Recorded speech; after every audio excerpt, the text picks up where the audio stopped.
84 years ago today, the sky over Hawaii turned black with smoke. The USS Arizona burned. 2,403 Americans died. Franklin Roosevelt stood before Congress and called December 7, 1941, a date which will live in infamy. He was right. It lives in infamy for the families who lost sons. It lives in infamy for the sailors who drowned in oil-slicked water.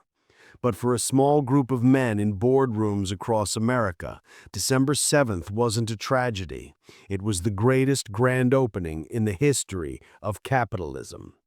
We are taught that World War II was a moral crusade, a necessary fight against fascism. And it was, but you cannot understand the world of 2025 if you don't understand the business that started in 1941. Before Pearl Harbor, the United States was in an economic depression. Factories were idle, men were hungry. After Pearl Harbor, the government opened the fire hose of money. This was the birth of the military-industrial complex. General Motors didn't just make cars anymore. They made tanks. Ford made bombers. DuPont made explosives. And they didn't do it for charity. They did it for cost-plus contracts. The government guaranteed to pay them the cost of production plus a guaranteed profit.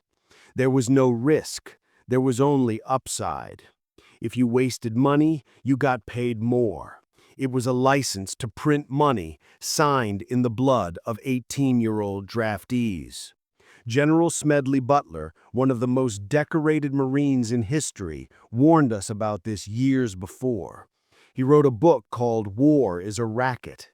He said, "A racket is best described, I believe, as something that is not what it seems to the majority of the people. Only a small inside group knows what it is about.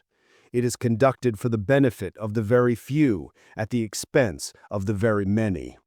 Butler saw it coming, but Pearl Harbor cemented it. The war ended in 1945, but the business didn't. This is the crucial turning point. In every previous American war, once the fighting stopped, the army disbanded, the factories went back to making plows.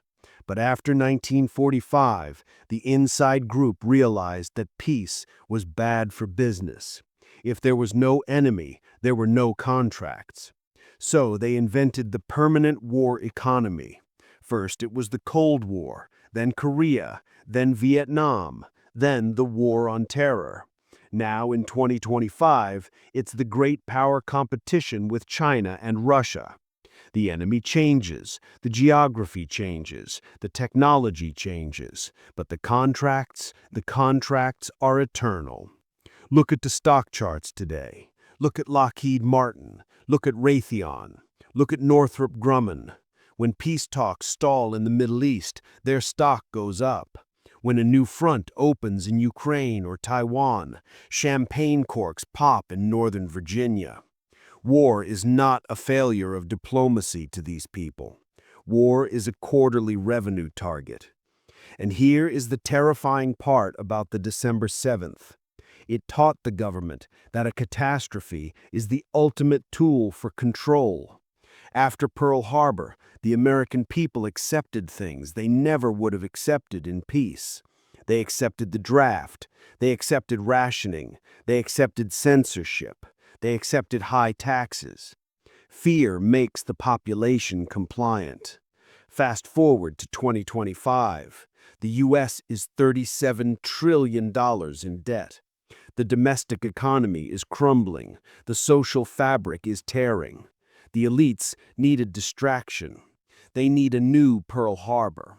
Not necessarily a kinetic attack on a naval base, but a Pearl Harbor event. A cyber attack that takes down the grid, a biological threat, a manufactured escalation in the South China Sea. They need an event that scares you enough to accept the next phase of control. Digital ID, central bank digital currencies, and the suspension of civil liberties. They need you to rally around the flag so you don't rally against them. Eisenhower warned us in 1961. In his farewell address, he said we must guard against the unwarranted influence of the military-industrial complex. He wasn't a hippie. He was a five-star general. He knew the monster because he helped build it. We didn't listen. Today, the Pentagon cannot pass an audit. Trillions of dollars have gone missing, literally missing, and nobody goes to jail. Why? Because the military-industrial complex is the government. The lobbyists write the laws. The generals retire and join the boards of the weapons companies. It is a closed loop of profit and death. As you remember the victims of Pearl Harbor today, remember also who benefited.